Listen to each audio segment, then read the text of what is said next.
जयपुर विकास प्राधिकरण की ओर से 432 और पदों पर सीधी भर्ती करने की तैयारी। हालांकि विभिन्न 110 पदों पर भर्ती के लिए जेडीए की ओर से राज्य लोक सेवा आयोग और अधीनस्थ कर्मचारी बोर्ड को प्रस्ताव पहले ही भेज दिया गया।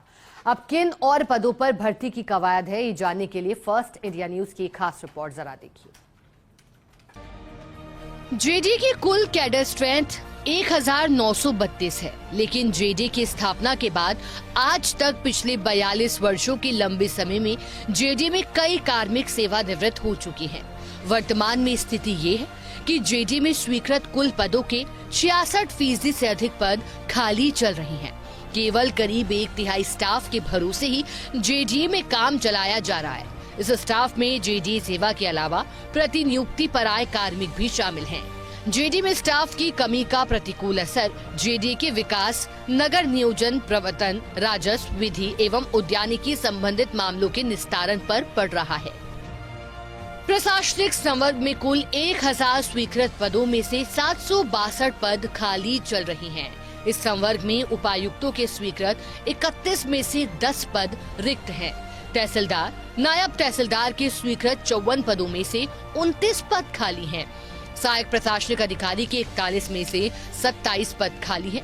वरिष्ठ सहायक के 90 में से 75, कनिष्ठ सहायक के 310 में से 278 पद और पटवारी अमीन के 73 में से 33 पद रिक्त चल रही हैं। अभियांत्रिकी शाखा के कुल 461 पदों में से 218 पद खाली हैं। कनिष्ठ अभियंता के 271 में से 193 पद, सहायक अभियंता के 78 में से 8 पद, अधिशासी अभियंता के 44 में से 6 पद खाली हैं। नगर नियोजन शाखा में स्वीकृत 86 में से 52 रिक्त है।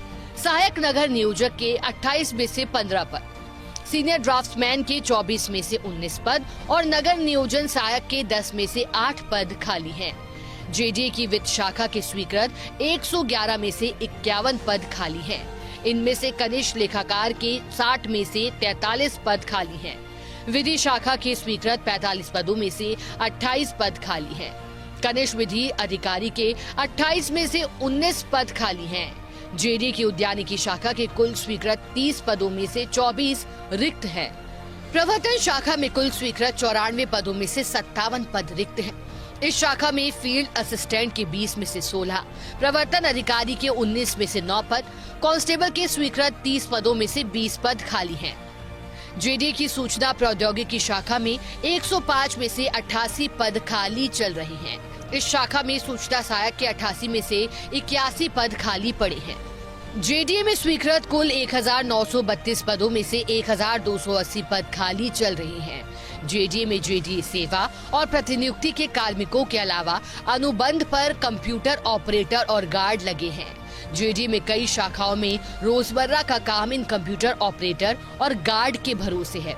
ऐसे में जेडीए प्रशासन ने स्टाफ की कमी को पूरा करने के लिए काम चलाऊ व्यवस्था कर रखी है और नियमित भर्ती के लिए लोक सेवा आयोग और अधीनस्थ कर्मचारी बोर्ड को प्रस्ताव भेजा गया है। जेडीए में सहायक नगर नियोजक, तहसीलदार, नायब तहसीलदार, पटवारी, अमीन, कनिष्ठ लेखाकार और कनिष्ठ सहायक के कई पदों पर संविदा पर सेवानिवृत्त कार्मिकों को लगाया गया है।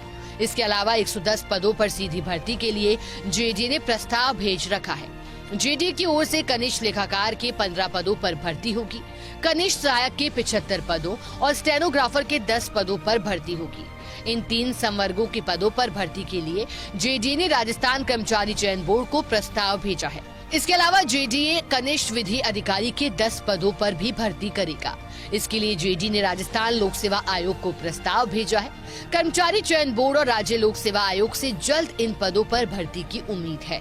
जेडीए के भेजे प्रस्ताव पर लोक सेवा आयोग ने न्यूनतम आयु सीमा अन्य सरकारी विभागों के समान करने के लिए पत्र भेजा था। इस पर जेडीए ने सभी पदों की न्यूनतम आयु सीमा अन्य विभागों के अनुसार करने की कवायद शुरू की।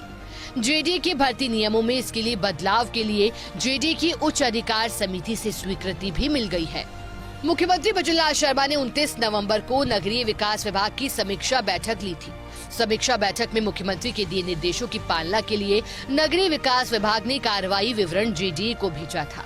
इसके अनुसार बैठक में मुख्यमंत्री ने निर्देश दिए थे कि जेडीए में संविदा कर्मियों के स्थान पर स्थायी कार्मिकों को लगाने के लिए खाली पदों पर शीघ्र भर्ती की जाए। इन्हीं निर्देशों की पालना में जेडी ने 432 पदों पर सीधी भर्ती का प्रस्ताव तैयार कर सरकार को भिजवाया। वित्त विभाग ने इस भर्ती प्रस्ताव पर जेडीए से कुछ जानकारी भी मांगी थी, जिसे भी जेडीए ने वित्त विभाग को भिजवा दिया। ऐसे में उम्मीद है कि जल्द ही वित्त विभाग की स्वीकृति के बाद जेडीए भर्ती की अभ्यर्थना लोक सेवा आयोग और कर्मचारी चयन बोर्ड को भिजवाएगा। जेडीए का कनिष्ठ सहायक के 148 पदों पर भर्ती करने का प्रस्ताव है। चतुर्थ श्रेणी कर्मचारी के 245 पद, सहायक निरीक्षक उद्यान के 6 पद, वन रक्षक के 5 पद, सूचना सहायक के 5 पद, आशु लिपिक के 3 पद, कनिष्ठ विधि अधिकारी के 4 पद और वाहन चालक के 4 पदों पर भर्ती का प्रस्ताव है। जेडीए ने सहायक नगर नियोजक के 5 पद और कनिष्ठ अभियंता पद के 60 पदों पर भर्ती का प्रस्ताव नगरीय विकास विभाग को भेजा है। इन दोनों पदों पर नगरीय विकास विभाग की ओर से सीधी भर्ती की जाएगी। जेडीए की मंशा है कि भर्ती का जो प्रस्ताव उसने राजस्थान कर्मचारी चयन बोर्ड और लोक सेवा आयोग को भेजा था, उसी के कंटिन्यूएशन में ये जो मौजूदा प्रस्ताव है उसको भी भेज दिया जाए, ताकि विभिन्न पदों पर एक साथ भर्ती की जा सके। कैमरा पर्सन संजय सिंह राजपूत के साथ Abhishek Shrivastava, first India news, Jaipur.